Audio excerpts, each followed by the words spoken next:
जय मसीह की फिर से एक बार आज प्रभु के बड़े कृपा से आप लोग के बीच में वचन देने के लिए प्रभु ने सहायता किया है।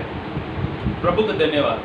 कल प्रेरित के काम में 11वां अध्याय में हम वचन सुना था।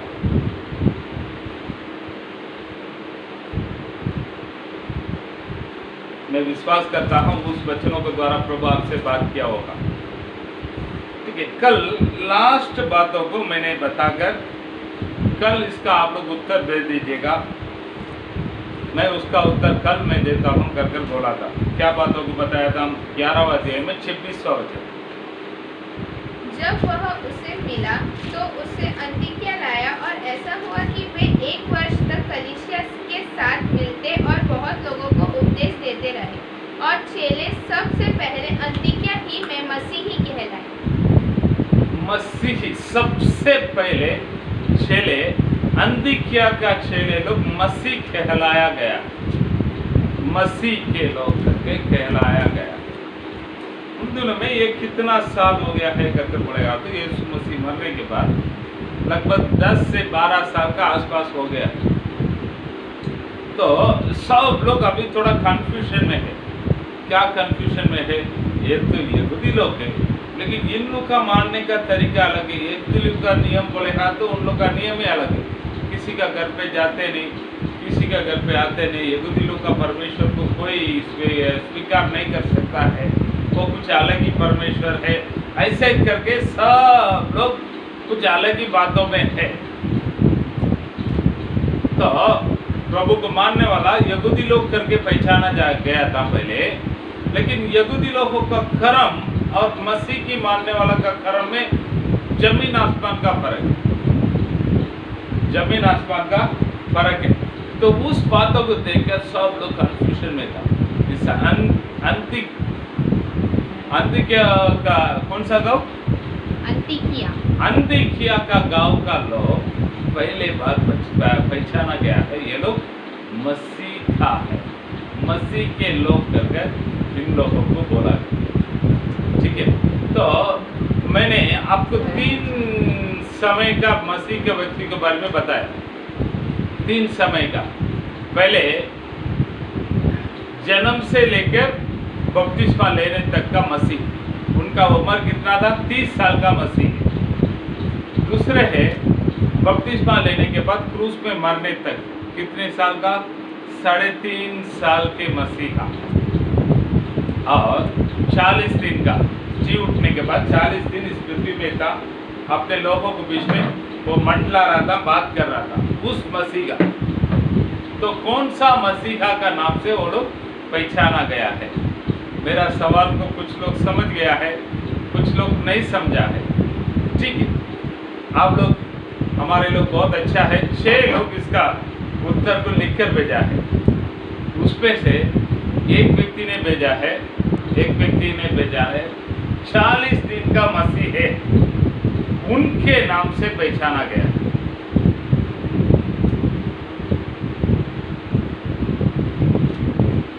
सात लोग उत्तर दिया, 7 लोग उत्तर दिया है। उसमें एक 40 दिन का मसीहा उनके नाम से पहचाना जाता है गया है करके। 6 लोग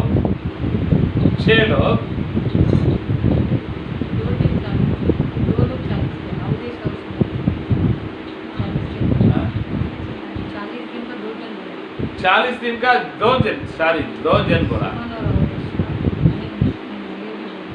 3 लोग सारी सिस्टर अभी बताइए, 3 लोग बोला है और 4 लोग बपतिस्मा लेने के बाद मरने तक का प्रभु है करके बोला। और एक ने क्या बता दिया? यीशु मसीह में क्या फर्क है? पहले भी वही यीशु मसीह था, सेवकाई करने के समय भी वही था, जी उठने के बाद भी वही था, कुछ फर्क नहीं करके बोल दिया।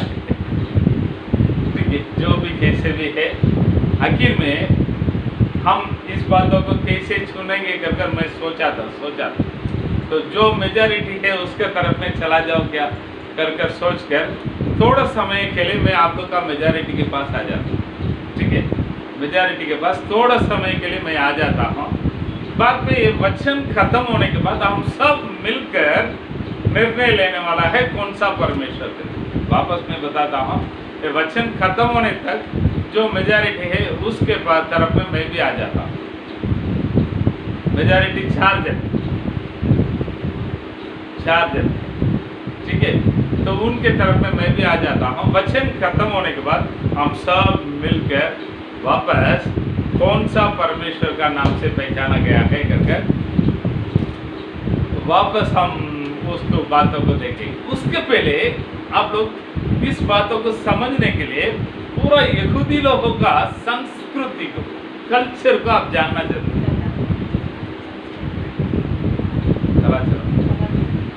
यहूदी लोगों का संस्कृति को जानना जरूरी है, ठीक है। अभी हमारा देश में कई जात के लोग, कई भाषा का लोग हैं। हम भारतीय के सब मिलकर, मैं मद्रास का हूँ, हमारा कलिशा में कोई गुजरात का है, हमारा कलिशा में कोई महाराष्ट्र का है, कोई बिहार का है, कोई उत्तर प्रदेश का है, कोई आदिवासी है, कोई बड़ा जात का है, कोई छोटा जात का, क्यों ना हो, कैसे भी है। हम मसीह के लोग, लेकिन हमारा हर एक का संस्कृत बहुत फर्क है। अभी हमारे गांव में सास ससुर नीचे बैठा रहेगा, बहू मस्त कुर्सी में बैठकर पढ़ते रहेगी, नहीं तो पेपर पढ़ते रहेगी, चाय पीता रहेगी, वो चलता है। गुजरात में भी ये एक हिसाब से चल जाता है, लेकिन यही उत्तर प्रदेश बिहार का लोगों का संस्कृत क्या है? अगर सास ससुर नीचे बैठा, बहू ऊपर बैठा तो कहानी अलग, बराबर ना? तो इसके लिए हम यहूदी लोगों का संस्कृत को पहले सीखना चाहिए। बाद में हम कौन सा परमेश्वर के नाम से वो लोग पहचाना गया है करके बोलेंगे तो अच्छा रहेगा, ठीक है। इसलिए पहले इस यहूदी लोगों का संस्कृति को सीखना चाहिए। तो पहले आप लोग बाइबल को आप लोग सीख लीजिएगा। पुराना करार कितना भाग में अलग किया गया है करके मैं बताया है, 2 भाग। कैसे है? व्यवस्था, भविष्यवाणी का पुस्तक। सच में वो 3 भाग में अलग किया गया। आज आप लोग को बराबर मैं सब अंदर से बात को बताता हूँ। पुराना करार 3 भागों में अलग किया गया है। नया करार में यीशु मसीह क्या बताता है, वो 2 ही भाग में व्यवस्था और भविष्यवाणी का पुस्तक करके चला जाता है। लेकिन सचमुच पुराना करार 3 भाग में है। पहले भाग का नाम तोरा लिख लीजिएगा, लिखने वाला मांगते तो लिख लीजिएगा,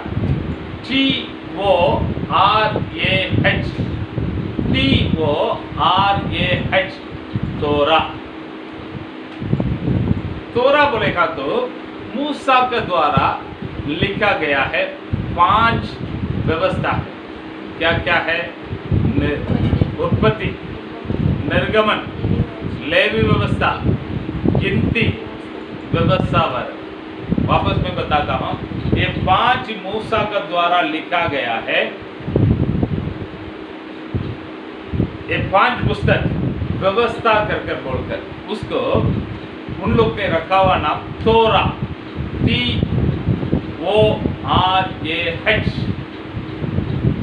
उसके बाद यहोशू, न्याय, सामुएल पढ़ेगा तो एक ही पुस्तक, पहले सामुएल और दूसरा सामुएल एक ही पुस्तक था। राजा एक ही पुस्तक। अब ये पहले से राजा, दूसरा मिलकर राजा करके था। येसाया, यिर्मयाह, एसेकिएल और 12 भविष्य, छोटा भविष्य था। कौन? होसिया से लेकर मलाकी तक एक ही पुस्तक था। वापस आपको बताता हूँ, योशुआ, न्याय का पुस्तक। सामुएल एक ही पुस्तक था। पहले सामुएल और दूसरा सामुएल करके अपना बाइबल में दिया गया, वो एक ही पुस्तक था। सामुएल, राजा, वो एक ही पुस्तक था। हमारा बाइबल में पहले राजा, दूसरा राजा करके रहा है। तो राजा और येसाया, यिर्मयाह, एसेकियल और 12 छोटा भविष्यद्वक्ता। कौन कौन? होसिया से लेकर मलाकी तक, वो लोग एक ही पुस्तक। ये पुस्तक नेवीन करके बुलाया गया, NEVI और एक IM, नेवियन। वापस मैं बताता हूँ, नेवियन, NEVIIM। ठीक है, आप लोग फिर से एक बार लिख लीजिएगा, NEVIIM, नेवियन कर बुलाया गया। तीसरा पुस्तक क्या है कर बोलेगा तो वचन संहिता, आयुब, नीति वचन, रूत, श्रेष्ठ गीत, शुभोपदेश, विलाप के गीत, एस्तर, दानियल, एस्रा, नेहेमिया और इतिहास। पहले इतिहास और दूसरा इतिहास मिलकर एक ही पुस्तक था। इतना मिलकर दी राइटिंग करके मतलब आने वाला केतुबिम। केतुबिम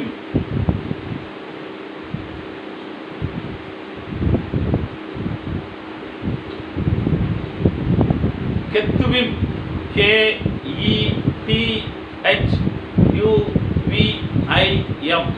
वापस मैं बताता हूँ, KETHUVIM। कौन सा है? वचन संहिता, आयुब, नीति वचन, रुत, श्रेष्ठ गीत, शुभोपदेश,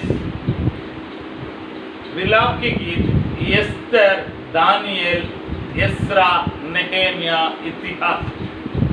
इसको केतुबिम करके बुलाता है।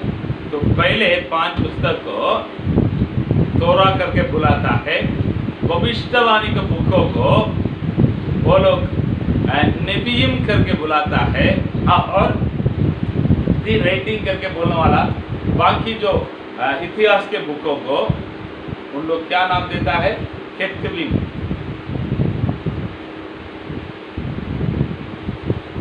ये लोग क्या करता था मालूम है? इस तीनों पुस्तकों का पहले लेटर को रखकर क्या नाम देता था मालूम है? तनाक। TANAK। इस तीनों पुस्तक को साथ में रखकर तनाक करके बोलता था, TANAK।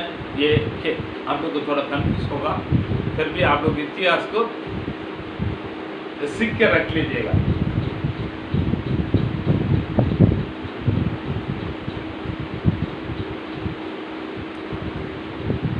मूसा पहले 5 पुस्तक को लिखा है और आयुब का पुस्तक को लिखा है कर हम देखते हैं। ठीक है, तो यहूदी लोग, हर एक यहूदियों का एक क्या काम है मालूम है? उनके बच्चे लोगों को इस बातों को सिखाना चाहिए। उन लोग का एक नियम है, उन लोग के लिए एक नियम है। अपने अपने बच्चे लोग आपके पास आकर पूछेगा, पापा ये त्योहार क्यों मनाता है, वो क्यों मनाता है कर बोलेगा, तो उनको पहले से सारे बातों को सिखाना चाहिए। उदाहरण के लिए फसा 1 साल में 1 दिन मनाता है, पहले महीने में 14 तारीख को मनाते हैं। तो फसा मनाने का कारण यही है, आपके बच्चे लोग आकर आपसे पूछेगा तो प्रभु ने कैसे बलवंत हाथों से हमें यहाँ से लेकर आया, कहाँ से? मिस्र देश से लेकर आया है, उन बातों को बताना चाहिए। अब्राहम को प्रभु आज्ञा देता है तो अपने बच्चों लोगों को सिखाओ कर उस बातों को रखकर व्यवस्था में हम देखते हैं अपने अपने बच्चों लोगों को सिखाना चाहिए, मतलब सिखाना चाहिए। तो इन लोग कैसे बाइबल को सिखाता है, बाइबल को ये लोग कैसे सिखाता है करके इतिहास में से हम कुछ बातों का आज पढ़ने वाला है। एक बच्चे घर पे जन्म होता तो उस बच्चे का पहले टीचर कौन है मालूम है? उसका माँ। एक घर में एक बच्चे जन्म होता तो उस बच्चे का पहले टीचर शिक्षक उसके माँ है। उसका माँ का फर्ज है 5 साल तक वो अपने बच्चे को टीचर बनकर उनको सिखाना चाहिए। वापस मैं बताता हूँ, उस माँ का काम ये है 5 वर्ष तक वो बच्चे होने तक उसको सिखाने का काम किसका है? उस माँ का है। वो क्या क्या सिखाना चाहिए मालूम है? रिलेशनशिप के बारे में सिखाना चाहिए। क्यों? यहूदी लोग ज्यादा कर फैमिली बेस्ड रहता था। हर काम उन लोग फैमिली परिवार के अंदर से करना चाहत करता था। तो अलग अलग नहीं रहेगा। उन लोग एक जगह पर एक परिवार रहेगा तो उनके परिवार का लोग आजू बाजू में रहेगा, वहां पर ही जाकर रहेगा। मतलब किधर भी जाकर अकेला रहेगा, ये लोग आदत ही नहीं। कम से कम उन लोग का परिवार रहेगा, सब लोग 12 परिवार रहेगा तो एक सिनागोग रहेगा, सिनागोग पढ़ेगा तो प्रार्थनालय रहेगा। उन लोग वहां पर इकट्ठा होकर बाइबल पढ़ते हैं, प्रभु का आराधना करते हैं। ठीक है, अगर इन लोग का पहले से नियम फैमिली परिवार के इसमें वो लोग रहने का पसंद करता है। ठीक है, एक परिवार में एक बच्चे जन्म हुआ तो उस बच्चे का 5वां वर्ष उस बच्चे का टीचर कौन है? उसका माँ है। उसका माँ सिखाएगी रिलेशनशिप, यानी रिश्ता का जो बंधन के बारे में उस बच्चे को पहले सिखा देगी। ये है भाई, ये बहन, भाई बहन का रिश्ता बोले का तो क्या है? मम्मी पापा और दादा दादी बोले का तो कौन है? उसको क्या आदत करना चाहिए? मामा बोले का तो कौन है? काका बोले का तो कौन है? बड़ा पापा बोले का तो कौन है? ऐसा सब चीजों को इस बच्चे को पहले से सिखाने का काम क्या है? किसका है? माँ का। 5 साल तक वो बच्चे अपना परिवार का सेटअप क्या है, परिवार में हम किस किस को आदर करना चाहिए, कैसे कैसे आदर करना चाहिए, किस किस को देखना मेरा फर्ज है, ये सारे चीज़ों को माँ उसके बच्चे को सिखा देगी। माँ उसके बच्चे को सिखा देगी।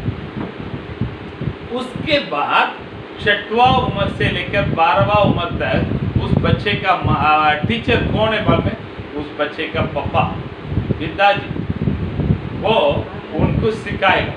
वो किधर बैठकर सिखाता है बोलेगा तो उसका जो खाना खाने के लिए बैठ देना वहाँ पर उनके घर का सारे बच्चे लोग को बिठाकर वो बराबर सिखाएगा। वो 3 बातों को उनको सिखाना चाहिए।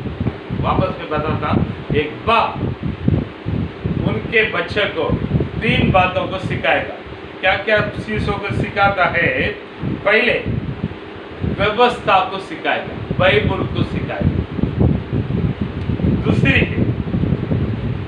अपने धंधा, अपना ट्रेड के बारे में, बिजनेस के बारे में वो बच्चे को सिखाएगा। तीसरा है तैरने का, मतलब संसार, कलिसिया, हमारा आजू बाजू का संसार लोग कैसा है, ये बातों को सिखाएगा। वापस मैं बताता हूँ, मैं जो बोल रहा हूँ ऐसे ये कान में सुनकर ये कान में छोड़िए मत। यहाँ पर जो भी हुआ है पास्टर ऐसे आप लोग को कहानी बनाता है कर मत बोलिए। मैं आपको वापस आकर बाइबल में ये सारी चीज़ों को दिखाने वाला हूँ। बाइबल में ये सारी चीज़ों को दिखाने वाला हूँ। उसके पहले ये बातों को आप लोग पहले माइंड में ले लीजिए। एक बच्चे घर पे जन्म हुआ तो 5 साल तक उसका मम्मी घर के रिलेशनशिप के बारे में सिखाती है। रिलेशनशिप क्या जरूरी है, क्यों जरूरी है, हम कैसे कैसे परिवार के बीच में रहना चाहिए, इस बातों को सिखाती है। दूसरा, उस घर के बाप, उस बच्चे के बाप 6वां उम्र से लेकर 12वां उम्र तक उस बच्चे को व्यवस्था को सिखाएगा। उनके ट्रेड, बिजनेस के बारे में सिखाएगा, धंधा के बारे में सिखाएगा और संसार के बारे में सिखाएगा। तैरने के लिए सिखाएगा, स्विमिंग, तैरने के लिए सिखाएगा। ये 3 बातों को सिखाने का फर्ज किसका है? पापा का। तो वापस पे बताता हूँ, वो क्या क्या चीज है। पहले तोरा को सिखाएगा। तोरा सीखने से एक व्यक्ति आत्मिक प्रकार से अच्छा हो जाता है। ट्रेड, उसका बिजनेस के बारे में सिखाने से वो अपना फिजिकली शारीरिक प्रकार अच्छा हो जाता है। तीसरा है तैरने के लिए सीखने से, स्विमिंग, तैरने के लिए सीखने से रिलीजियन और हमारा जो लोकेलिटी में अच्छी एक इंसान बन जाता है। तो ये तीन बातों को उस बच्चे का पापा सिखाता है। मेरे लोग, हमारे का भी ये तीन बात हमारा हर एक का जीवन में भी है। एक आत्मिक दुनिया है, दूसरा है हमारा शारीरिक दुनिया है, तीसरा है हमारा जो आसपास में रहने वाला बाकी दुनिया है। हमारा हर एक इस बातों को रोज सामना करता है। एक आत्मिक दुनिया है, दूसरा है शारीरिक दुनिया और तीसरा है हमारा आजू बाजू का। एक आत्मिक लड़ाई है और एक शारीरिक लड़ाई है और आजू बाजू से आने वाला लड़ाई। इस तीनों बात को सामना हम करना पड़ते हैं। जब तक इस तीनों बातों के बारे में जिसको नॉलेज नहीं, जिसको जानकारी नहीं, उस बातों को वो सामना नहीं कर पाएगा, उस बातों को वो सामना नहीं कर पाएगा। तो प्यारे लोग,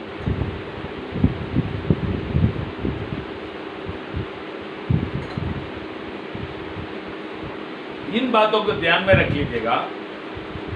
हम एक ही कोना नहीं रहना चाहिए, हम बसी में एक बैलेंस्ड रहना चाहिए। बैलेंस, हर जगह पर हम बराबर रहना चाहिए। हम शारीरिक प्रकार में मेरा वो कमजोरी, ये कमजोरी, ऐसे वैसे, कोई जगह पर कोई पास्टर लोगों को मैं देखता हूँ, कभी भी पूछो मैं उपवास है। कलिशा में किसी का भी गुण, ये पास्टर बैठ के उपवास करके प्रार्थना करते, उपवास करके प्रार्थना करने के लिए मना नहीं करता हूँ। ये शरीर क्यों प्रभु हमको दिया है? प्रभु के लिए तोड़ने। तो जब तक ये शरीर अच्छा नहीं रहेगा तब तक हम वो काम को नहीं कर सकता है। उपवास कर हम हमारा शरीर को मार कर जल्दी मर जाएगा तो किसका नुकसान? हम प्रभु के लिए करने वाला काम को कर नहीं पाता है।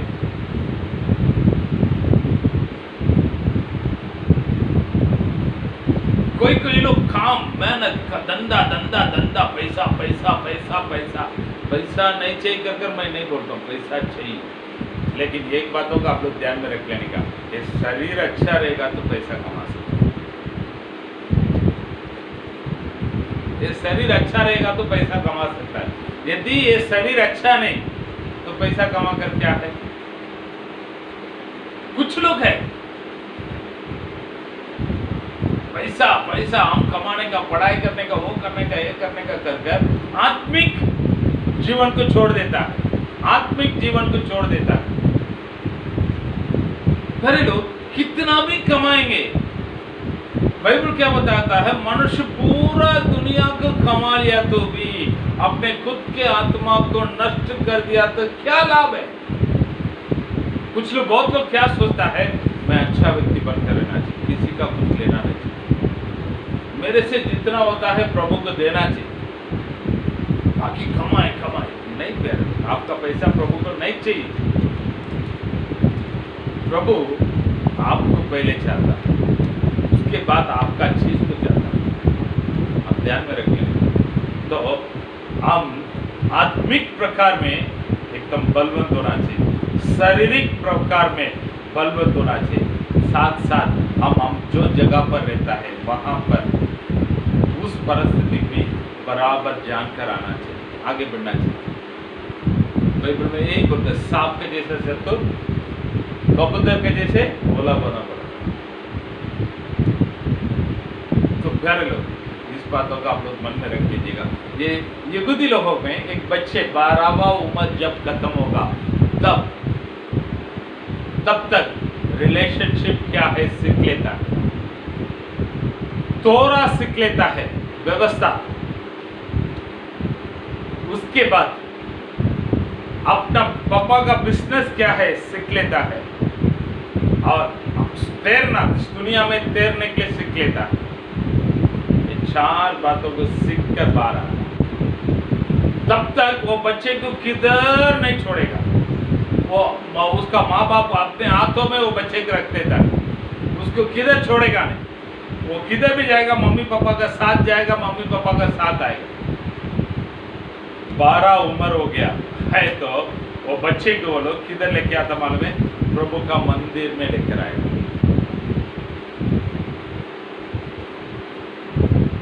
किधर लेके आएगा? प्रभु के मंदिर में लेके आएगा।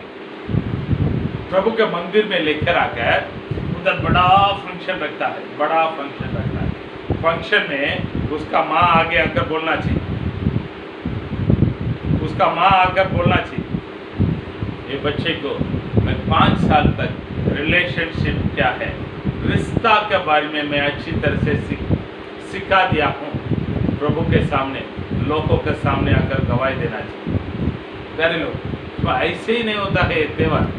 वो बच्चे को आगे खड़ा करेगा, आगे खड़ा कर इस बच्चे को 5 साल तक रिलेशनशिप के बारे में, रिश्ता के बारे में मैं अच्छी तरह से सिखा दी हूँ कर वो आकर अपने गवाही को बताना चाहिए। वो बताने के बाद उसका, वो बच्चे का पप्पा बोलना चाहिए, मैं ये बच्चे को, ये मेरा बच्चा प्रभु ने दिया है, इस बच्चे को 6 साल से लेकर 12 साल तक मैं इसको व्यवस्था तोरा सिखाया हूँ, मेरा बिजनेस के बारे में सिखाया हूँ, दुनिया में तैरने के लिए सिखा दिया करके बोलना चाहिए। तो ये अभी ये बच्चे शहाना हो गया, शाना हो गया, सियाना हो गया, बुद्धिमान हो गया है करके बोलने के बाद पास्टर आएगा। पास्टर आकर ये बच्चे को अभी प्रभु के पास देगा, प्रभु के पास समर्पण करेगा। समर्पण कर तीसरा टीचर कौन है मालूम है? वो बच्चे का तीसरा टीचर उसके बाद कौन है मालूम है? ये बाइबल उसका तीसरा टीचर। तनाव करके वो देखा ना, 3 मिलकर उस बाइबल उस बच्चे का तीसरा टीचर है। पास्टर उसका टीचर नहीं, संडे स्कूल टीचर उसका टीचर नहीं, बाइबल उसका टीचर है। इस बातों को बार मिस्ता, बार मिस्तवा, वापस मैं बताता हूं, बार मिस्तवा उसके लिए नाम होता है। उन लोग बड़े त्यौहार उसके लिए रखते हैं। अगर लड़की होगा तो उसके लिए बेत मिस्तवा, बार के जगह पर बेत डाल दीजिएगा। बार बोलेगा तो लड़का है, बेत बोलेगा तो लड़की है, बेत मिस्तवा। तो ये हुआ है। अब बाइबल में जाएंगे हम, बाइबल में जाएंगे हम। आइए लूक का सुसमाचार में 4वां अध्याय में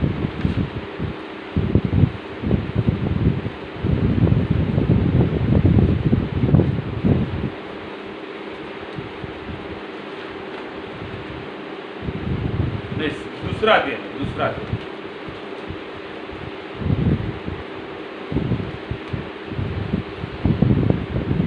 42वां वचन से 42 से पढ़ी।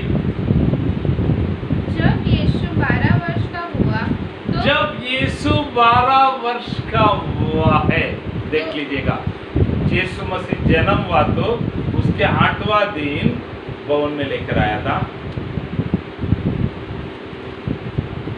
उसके बाद उसके 12वां वर्ष पूरा हुआ तो यीशु मसीह क्या करता है?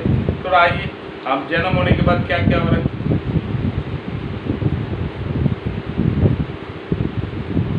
दूसरा अध्याय में 21वां वचन में पढ़ी।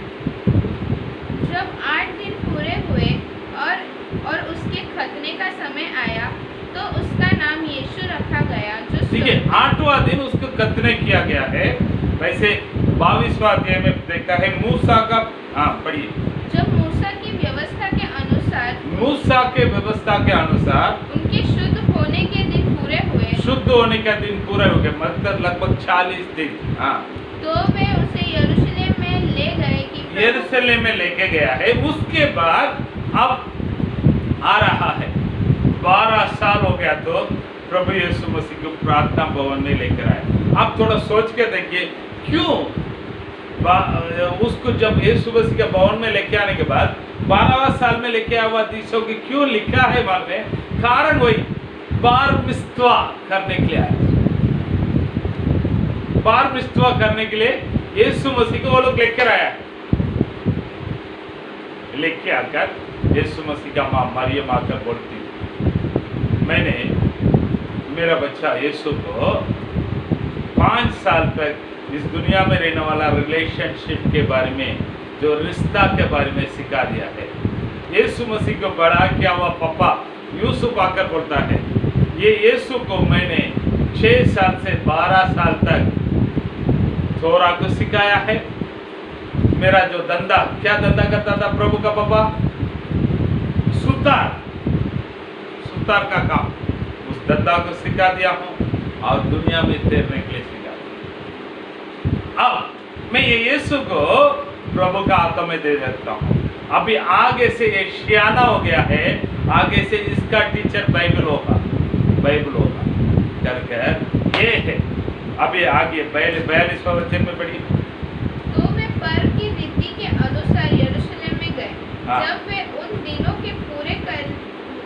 को पूरा करके लौटने लगे तो बालक यीशु यरूशलेम में रह गया। बालक यीशु यरूशलेम में रह गया और यह उसके माता पिता नहीं जानते थे। ये उनके माता पिता नहीं जानते थे। वे यह समझकर कि वो लोग ये समझ गया है कि वह अन्य यात्रियों के साथ होगा। अन्य यात्रियों के साथ होगा। एक किसके साथ होगा? अन्य यात्री के साथ होगा कर आ गया। देखिए प्रभु का जब यरूशलेम में जाने के समय ये सवाल नहीं आया था, दूसरे लोगों के पास रहेगा करके ये सवाल नहीं आया था। लेकिन 12 साल का उनके फंक्शन होकर खत्म होकर जाने के समय ये सोच उन लोग आया नहीं, वो दूसरे के साथ बात करते आया करके बिंदास आगे बढ़ गया। कितना दिन चला गया? 3 दिन का रास्ता। वैसे लिखा है ना, पढ़िए कितना दिन तक चला गया है? 1 दिन का पड़ाव निकल गया। हाँ। और उसे अपने कुटुंबियों और जान पहचान वालों में ढूंढने लगे, पर जब नहीं मिला तो ढूंढते ढूंढते यरूशलेम को फिर लौट गए। और 3 दिन के बाद उन्होंने उसे मंदिर में पकड़ा। तो अब तक बालक यीशु था, अभी शहना एक टीनेजर हो गया 13। अब तक बालक यीशु किधर भी जाता था यीशु मसीह का मम्मी पापा का हाथ पकड़ के जाने का था, नियम का, यहूदी लोगों का नियम का अनुसार। अब 12 खत्म हो गया, 13 चालू हो गया, उनके माँ बाप उसको छोड़ देने का। भाई तुम्हारे हिसाब से आया, तुम्हारा लोगों से जाकर बात कर सकता, बड़ा लोगों से बैठकर बात कर सकता है, किसी को भी बैठकर बात करने का उनका अधिकार दिया गया है। उसके पहले तक जब तक बार मिस्तवा नहीं होता है तब तक वो बच्चे किसके सामने मुंह नहीं खोलने का। घर पे बात कर सकता, बाहर किसी के सामने मुंह नहीं खोलने का है। ये यहूदी लोगों का नियम है। अब देखता है 3 दिन के बाद आकर उन लोग देखता है, देखेगा तो वो यीशु किधर है? पढ़िए 46 से। और 3 दिन के बाद उन्होंने उसे मंदिर में उपदेशकों के बीच में बैठा उनकी सुनते और उनसे प्रश्न करते हुए पाया। उनसे सुनते और उनसे सवाल पूछते हुए पाया है। हाँ। जितने उसकी सुन रहे थे वे सब उसकी समझ और उसके उत्तरों से चकित थे। जिसकी जो लोग प्रभु यीशु मसीह का सवालों को उत्तरों को देखता ना, सब चकित थे। इतना छोटा बच्चा क्या बात करता है। हम भी कभी कभी अभी टीवी में देखता है, कोई छोटा बच्चा हर देश का नाम को बताता है। कभी कोई छोटा बच्चा गणित इतना अच्छा लिखकर बताता है, अचंभित हो जाता है, ऐसा कैसा हो जाता है। हाँ, करके हम देखते रहते हैं।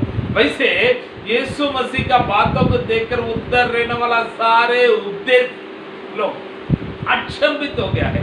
वो कौन सा उपदेश लोग मालूम है? वो यहूदी लोगों का इतिहास में क्या लिख रखा है मालूम है? तो अभी आइए आपको और एक इंटरेस्टिंग बातों को बताता हूँ। यीशु मसीह जब रहने के समय में 6000 फरिश्ती लोग थे। 6000 फरिश्ती लोग थे।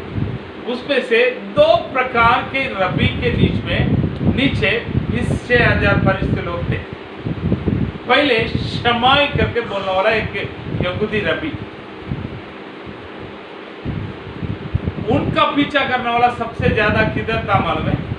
यरूशलेम में था, यहूदिया में था। उनके उपदेश है ना बहुत कड़क उपदेश। क्या उपदेश है?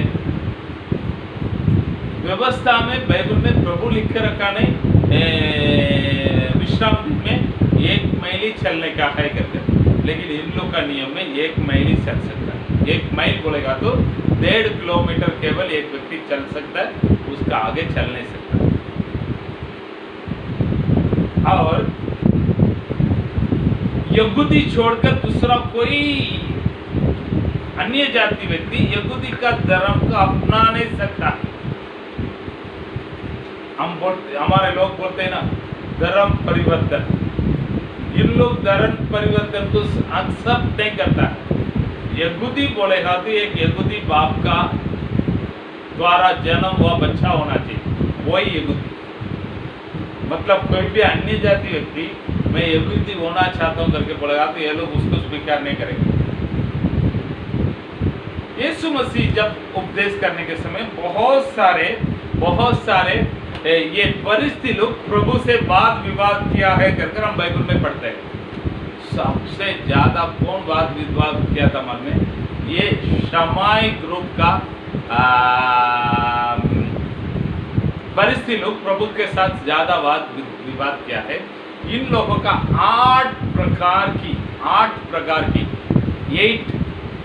प्रकार की बातों को प्रभु ने विरोध किया है। ठीक है, वो क्या है कहकर बाद में एक दिन प्रभु समय देगा तो हम देखेंगे।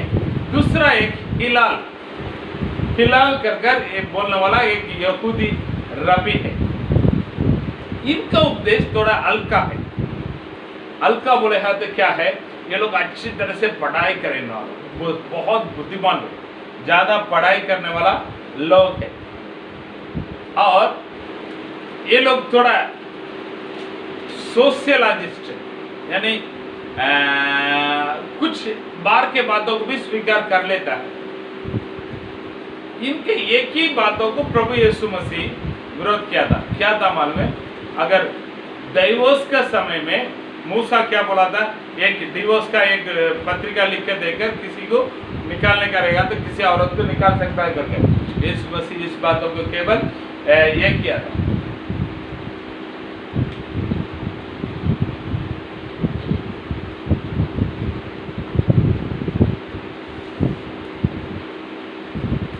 ये हिलाल बहुत बड़े योग्य, मतलब दूसरा जात का लोग यहूदी होना चाहिए तो उन लोग का कुछ नियम का अनुसार करना पड़ेगा, तब वो यहूदी हो सकता है इनके कहना से। ठीक है, ये किधर रहता था? ज्यादा करके गलील में रहता था। गलील का लोग सब इनको पीछा करता था। ठीक है, तो यीशु मसीह बड़े लोगों से बात किया ना, किससे बात किया है कर यहूदी लोगों का इतिहास का पुस्तक बोलता में इस हिलाल के पास बैठकर प्रभु वाद विवाद कर रहा था। इस हिलाल के साथ बैठकर प्रभु वाद विवाद कर रहा था। बहुत बड़े व्यक्ति थे। इस हिलाल के बारे में हम बाइबल में इस इतिहास में देखते हैं। हिलाल के बाद, मरने के बाद उसके जगह पर कौन आया मालूम है? कौन आया है करके देखा तो शमौन उनके लड़का है। वो सबसे बड़ा यहूदी रबी था, परिस्थिति में सबसे बड़ा यहूदी रबी था। वो मरने के बाद उसके जगह पर आया है गमालियल। ये गमालियल कौन है मालूम है? पौलुस उसके हाथों के नीचे सीखा हुआ व्यक्ति था। इस गमालियल के बारे में हम बहुत जगह पर पढ़ता है। फिर भी पिछले दिन में किधर पढ़ा है मालूम है? प्रेरितों के काम में आइए प्रेरितों का पुस्तक में काम में 5वां अध्याय में 34 को पढ़िए। परंतु गमालियल नामक एक फरीसी ने जो व्यवस्थापक और सब लोगों में माननीय है, न्यायालय में खड़ा होकर ठीक है, सब लोगों से मान्य, बहुत बड़े बुद्धिमान है। इस गमालियल के बारे में इतिहास को बाइबल स्कॉलर्स क्या बोलता है, वो 3 कैम्ब्रिज नहीं तो ऑक्सफोर्ड यूनिवर्सिटी के जैसा है। इतने बड़े बुद्धिमान एक गमालियल। तो उसका उन्होंने जिसके पास सीखा है उसके सामने प्रभु बैठकर उनको हिला डाला। क्यों हिला डाला है? व्यवस्था ही उसके सामने बैठा है। उन लोगों को मालूम नहीं, किन लोगों को? हिलाल को यह बात मालूम नहीं, लेकिन प्रभु को मालूम है। व्यवस्था ही में बैठा हूं मैं यहाँ पर, मेरे लिए व्यवस्था के बारे में ये लोग बात करता है। प्रभु तो दनादन उन लोग का सवालों को उठाकर फेंकता है। वो लोग सब इसको इतना ज्ञान किधर से आया है कहते हैं। तो प्यारे लोग, ये बातों का आप समझ लीजिए। तो हम और एक बातों को पढ़ते हैं बाइबल में। यूहन्ना को लूका का सुसमाचार में भाई 4 अध्याय में आई।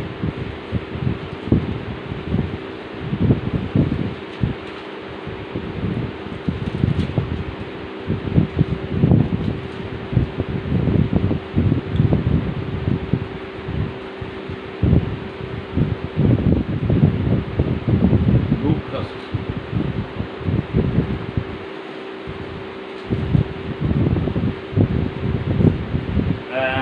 17 नहीं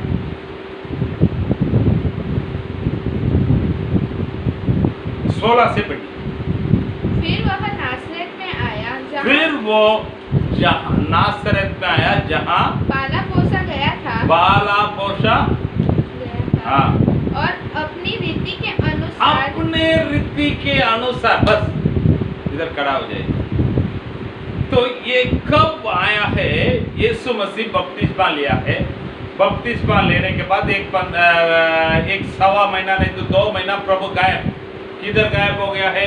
जंगल में गया है। 40 दिन वो कुछ खाया नहीं, कुछ पिया नहीं, उपवास कर प्रार्थना किया है। उसके बाद खा पी कर थोड़ा तंदुरुस्त होने के बाद सीधा आ रहा है। किधर आ रहा है? अपने बड़ा हुआ उस गांव में आया है। उस गांव में आकर अपने रीति के अनुसार, ये रीति कब से चालू हुआ है? थोड़ा पीछे आइए। जब उसका बार मिस्तवा हो गया है, 13 साल हो गया, बार मिस्तवा का फंक्शन हो गया, तो ये बच्चे लोग इतना समय जो भी कोई भी बोलेगा बैठकर सुनने का, अब इन लोग को अधिकार मिल गया है। अभी वो लोग खड़ा रहकर बाइबल पढ़ सकता है। इधर प्रार्थनालय में बाइबल पढ़ सकता है। ये लोग खड़ा हो जाएगा तो इनको भी बाइबल पढ़ने के लिए देगा। ये लोग भी अभी उनके साथ वाद विवाद कर सकता है। बाइबल में ऐसा लिखा है, बाइबल में वैसा लिखा है, समझा सकता है। कोई समझाएगा तो उसके पास सवालों को पूछ सकता है। तो अब पढ़िए, वापस वो वचन पढ़ो। फिर वो नासरत में आया है, जहाँ पाला पोसा गया था, और अपनी रीति के अनुसार सबत के दिन आराधनालय में जाकर पढ़ने के लिए खड़ा हो गया। अपने रीति के अनुसार सबत का दिन आराधना में जाकर पढ़ने के लिए खड़ा हो गया। तो उधर क्या हो रहा है? यशाया भविष्यद्वक्ता की पुस्तक उसे दी गई। यशाया भविष्यद्वक्ता का पुस्तक उसको दी गई। तो मैं सोच रहा हूँ, मेरे हिसाब से तोरा से एक किताब वो लोग पढ़ेंगे, भविष्यवाणी का पुस्तक से एक किताब पढ़ेंगे, तोरा से थोड़ा भाग पढ़ेंगे, नेविम से एक भाग पढ़ेंगे, केथुम से एक भाग पढ़ेंगे, 3 भाग को पढ़ते हैं। अभी यीशु मसीह अपने रीति के अनुसार खड़ा हो गया है, उसको भविष्यद्वक्ता का पुस्तक यशाया का पुस्तक दिया गया है। तो मेरे हिसाब से आप लोग थोड़ा बहुत अभी एक पिक्चर में आया रहे, ठीक है। अब यीशु मसीह सेवकाई करता है, किधर से सेवकाई करता है थोड़ा सोचिए। यीशु मसीह जन्म कहाँ पर हुआ था?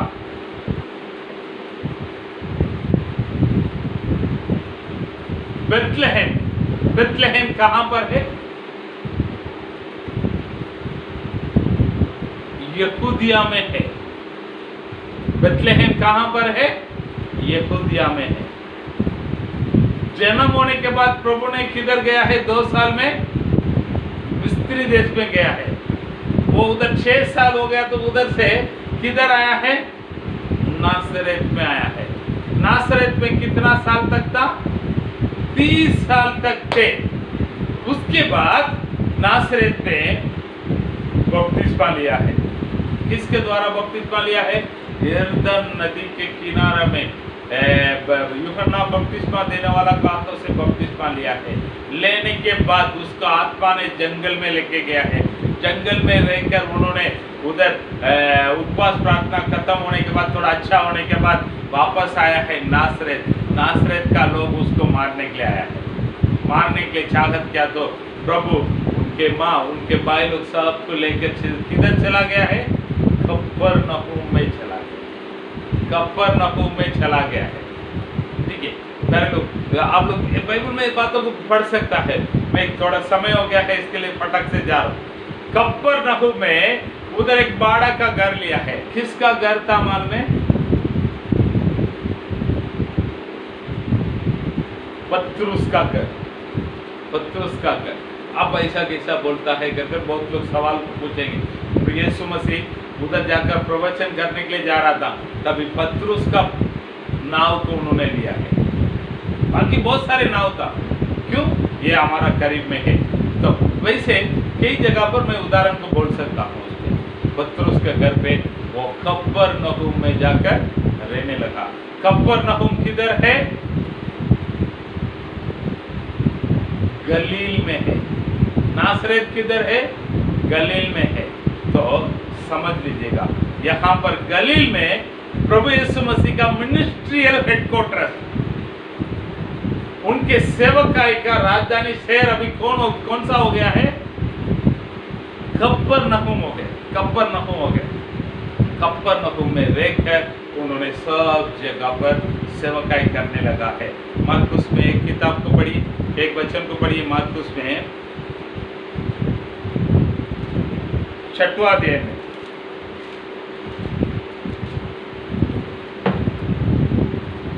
31-32 को पढ़िए। उसने उनसे कहा, तुम आप अलग किसी एकांत स्थान में चलकर थोड़ा विश्राम करो, क्योंकि बहुत लोग आते जाते थे और उन्हें खाने का अवसर अभी नहीं मिलता था। इसीलिए वे नाव पर चढ़कर सुनसान जगह में अलग चले गए। ठीक है। यीशु मसीह आराम करने के लिए चाहता है, लेकिन उधर का लोग उसका आराम करने के लिए नहीं छोड़ रहे।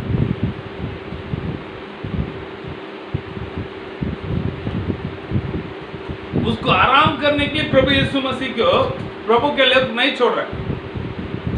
वो आराम करने के किधर भी जाएगा तो उसका बात चल। इतना एक समय बैठा नहीं वो सेवक है। यीशु मसीह के बारे में बहुत बात पूरे गांव में फैल गया है।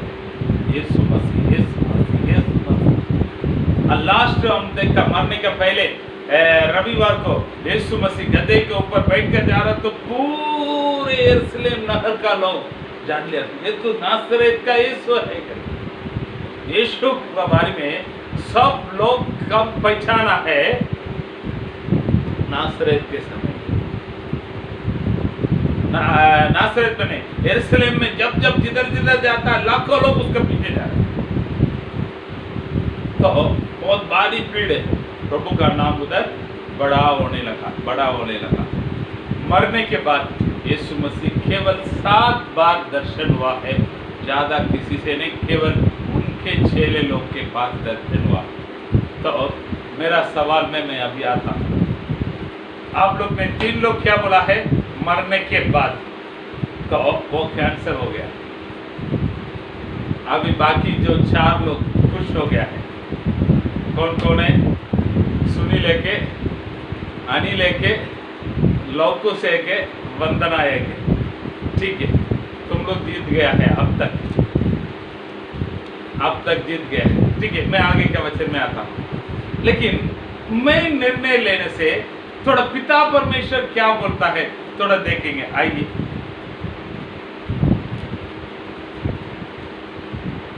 मत्ती का सुसमाचार में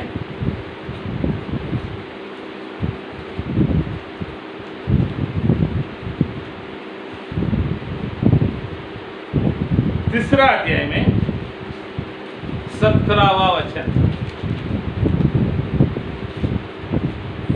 और देखो, यह आकाशवाणी हुई, यह मेरा प्रिय पुत्र है, यह मेरा प्रिय पुत्र है, जिससे मैंने अत्यंत प्रसन्न हूँ। जिससे मैंने अत्यंत प्रसन्न हूँ।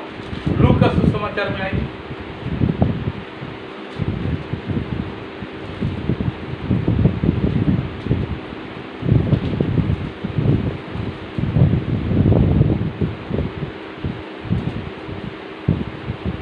तीसरा अध्याय में 22वां वचन पढ़िए। और पवित्र आत्मा शारीरिक रूप में कबूतर के समान उस पर उतरा, और यह आकाशवाणी हुई, तू मेरा प्रिय पुत्र है, तू मेरा प्रिय पुत्र है, मैं तुझसे प्रसन्न हूँ। मैं तुझसे प्रसन्न हूँ।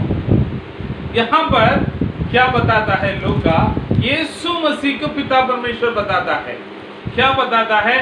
तू मेरा प्रिय पुत्र हो, तुझसे मैं प्रसन्न हूँ। मत्ती में क्या हुआ है हम सुनने के लिए आ रहा है?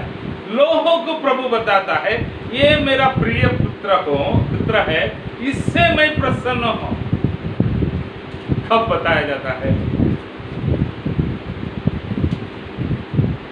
बपतिस्मा लेने के पहले है क्या? लेने के बाद? हाँ, लेने के बाद प्रभु बोलता है इससे मैं प्रसन्न हूं। किस बातों से प्रसन्न है प्रभु? बपतिस्मा लेने से प्रसन्न हो गया है। थोड़ा सोच के देखिए, यीशु मसीह बपतिस्मा लेने से प्रभु प्रसन्न हो गया है या उससे भी कुछ आगे का बात है? सच बात बोलो, उसने जन्म लिया से बार मिस्तवा खत्म होने के बाद और यीशु मसीह बपतिस्मा लेने तक उनका जीवन को देखकर प्रभु गवाही देता है मैं इससे प्रसन्न हूं। बार मिस्तवा खत्म होने के बाद वो संसार में प्रभु यीशु मसीह बाहर आ गया है। कुछ दिनों के बाद प्रभु यीशु मसीह का पिताजी मर गया, तो यीशु मसीह उसका पिताजी का काम को करता है। थोड़ा सोच के देखिए, उनके भाई लोग 4 लोग हैं और बहन लोग भी है, सबको प्रभु यीशु मसीह कमा कर खिलाता है। उस देश का लोग सब बोलता है देख लड़का रहेगा तो उसके जैसा रहना चाहिए। कितना अच्छा लड़का, ईमानदारी से काम करता है, कभी झूठ बोलता है, किसी बहन लोग से झगड़ा करता है, भाई लोग से झगड़ा करता है, मम्मी को कुछ उल्टा सुल्टा बोलता है, नहीं, वो अपना काम को कितना ईमानदारी से बोलता है। कर सब नासरेत का गांव वाला लोग सब उसके ऊपर उंगली रखकर बोलता है। बाहर का बहुत लोग देखता है यीशु मसीह कुछ काम किया रहेगा तो कैसा काम किया रहेगा। थोड़ा सोच कर देखिए, हम कई सुतारों को देखा, लेकिन कोई अच्छा बना कर दिया तो हम किधर भी जाएगा तो बोलते हैं ना, कुछ भी होना वो है ना नंबर 1। हमारा सुनील का घर पे जाएगा तो उनका पापा हमेशा बोलता है, उनका घर पे एक उनका रिश्तेदार है, घर का से ये सब बना कर दिया है, अच्छा बनाया कर, कुछ भी होना तो उसका हाथ में कला है, मस्त टकाटक बनाता है, लेकिन बैठता नहीं। बस अगर किसी ने अच्छा काम किया तो हम सब जगह पर जाकर बोलने के लिए तैयार हो जाता है, यीशु मसीह एक कुर्सी बनाकर दिया रहेगा तो कैसा दिया रहेगा, आप लोग थोड़ा सोचिए ना। जिंदगी पे आज तक ऐसा कोई कुर्सी बनाया नहीं, मैं मानता हूँ। यीशु मसीह एक पलंग बनाया रहेगा, कैसा रहेगा? तो उनका आर्डर किधर किधर से आया होगा, थोड़ा सोच कर देखिए ना। मैं सोच रहा हूँ यहूदिया से आर्डर आया रहेगा, गलील से आर्डर आया रहेगा, समरी लोग भी आकर बोला रहेगा, बड़े बड़े नेता लोग आकर बोला नहीं नहीं नहीं, कितना दिन होगा भी चलेगा, तुम ही बना कर दो, कितना पैसा चाहिए बस। तो यीशु मसीह 30 साल का अंदर ही उनका नाम सब जगह पर गया।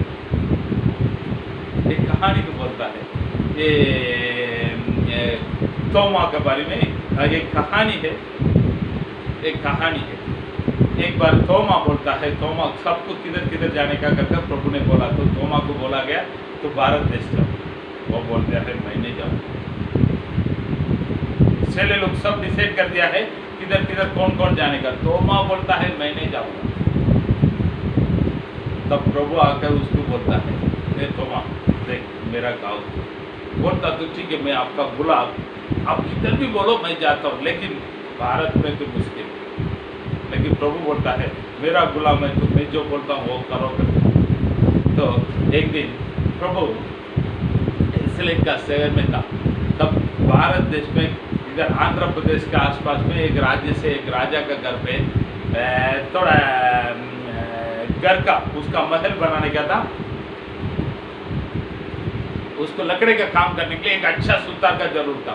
तब हमारा इधर से एक व्यक्ति बोला है अरे तू यहूदिया में जाओ, उधर एक सुतार है बहुत कलाकार व्यक्ति है, उसका उधर से एक व्यक्ति को पकड़ के लेके आ जाओ, तुम्हारा महल को टकाटक बना कर दे देगा। तो उन्होंने इधर से अपना एक मंत्री को भेजा था, मंत्री को भेजकर यहूदिया से वो कलाकार से एक सुतार को पकड़ के लेके आओ, उसके द्वारा अपना महल बनाने का। तो वो उधर गया था, तब उधर यीशु मसीह रोड पे था, उसके पास सब लोग को पूछा तो यीशु मसीह को दिखा दिया। तो उन्होंने जाकर यीशु मसीह को पूछा भाई आप थोड़ा आकर हमारा राजा का घर पे ये घर का बना कर दे सकते हैं? उन्होंने बोला मैं तो नहीं आ सकता हूँ, लेकिन मेरा एक गुलाम है वो टकाटक काम करेगा, उसको मंगते तो लेके वो कौन है करके पूछा। तो और उधर खड़ा है ना करके तोमा के बारे में हाथ उठाए। तो इन्होंने बोला है तुम्हारा तुम बोले है वो थोड़ी तुम्हारा गुलाम है, यीशु मसीह ने बोला है उसके पास जाकर पूछो तो उसका गुलाम है क्या करते, वो हाँ बोलेगा तो लेके जाओ। तो अभी वो मंत्री अकेला तो नहीं गया रहेगा, 2-3 लोगों को साथ में गया रहेगा, वो आ रहा सीधा थॉमस के पास आ रहा है, तुम्हारा नाम थॉमस है क्या? हाँ मेरा नाम थॉमस। तू उसका गुलाम है क्या? हाँ मैं उसका गुलाम करके बोला। तो उठाकर थॉमस को उठाकर किधर लेके आया? अपना भारत देश में आंध्र प्रदेश में लेके आया। 2 साल वो उधर काम किया था। उसके बाद वो काम पूरा होने के बाद किधर जा रहा है? केरला में जा। ऐसा एक कहानी बोलता सच है कि झूठ है वो प्रभु को मालूम। ठीक है, मैं आपको क्या बताता हूँ, यीशु मसीह को प्रभु बोलता है, यीशु मसीह का किसका जीवन को रखा है?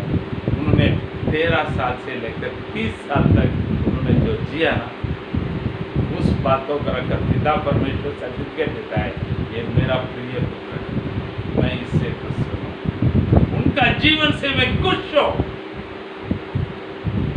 यीशु मसीह के बारे में लगभग सब लोग जानते थे।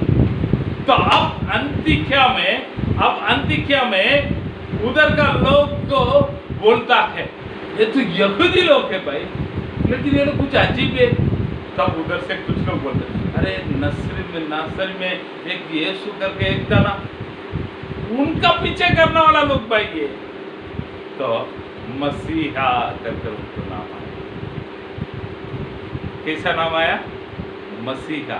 कौन सा मसीहा? 30 साल का पहले वो इंसान के रूप में जिया हुआ उस जीवन को रखकर मसीहा करके नाम आया। मैं जो बोलता हूँ आप लोग मेरे साथ हाँ बोलता है अभी? हाँ? मैं जो बोलता हूँ उसमें आप लोग हाँ बोल रहे? हाँ ना बोलेगा भी बाइबल मसीहा कर आपको बुलाता तो आप कैसे जीवन जीना चाहिए मन में? इंसान के रूप में प्रभु यीशु मसीह उनका माँ को जो वो करने का था बराबर किया, उनका परिवार के लिए क्या सेवा को करना था उनके जिम्मेदारी को बराबर पूरा किया। तो उस बातों को देखकर, उस मसीहा को देखकर उनके नामों को इस अंतिकिया का कलीसिया का लोगों को रखा गया। तो प्यारे लोग, इस वचनों के द्वारा आप लोग आशीष पाया रहेगा। आप लोग के लिए भी मैं बताता हूँ, आप लोग भी ऐसा एक प्रभु का नमूना बनकर आप जहाँ पर रहता है वहाँ पर जिए, प्रभु आपका आशीष करेंगे। प्रार्थना करेंगे। सर्वशक्तिमान महान परमेश्वर, आपको धन्यवाद करता हूँ। इन दिनों में प्रभु जी यहूदी लोगों में क्या क्या होता है, उनके संस्कृति के बारे में थोड़ा सीखने के लिए, और अंतिकिया में रहने वाला विश्वासी लोगों को मसीहा करके नाम दिया गया। उसके बाद मसीहा करके, मसीह के लोग करके बुलाया गया, कहलाया गया। कौन सा मसीहा कर उस बातों को सीखने के लिए धन्यवाद करता हूँ। आगे का वचनों को भी आप आशीष कीजिएगा। प्यारे परमेश्वर,